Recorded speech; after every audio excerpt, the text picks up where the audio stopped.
Hello, in this video I want to show you how to install Firefox browser on EMPORIA Smart 5.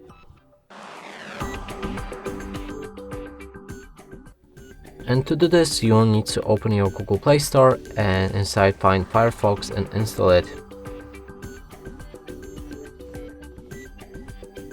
When it's ready we can open it and begin a setup.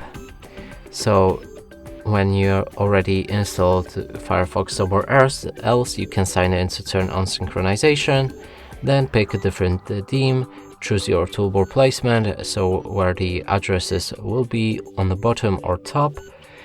Privacy protection settings, you can change between standard and strict, and also read the privacy notice. When it's ready, click on start browsing, and from here you can open any website. And that's it for this video. Hope you like it. Please consider subscribing to our channel, leave a like and a comment below.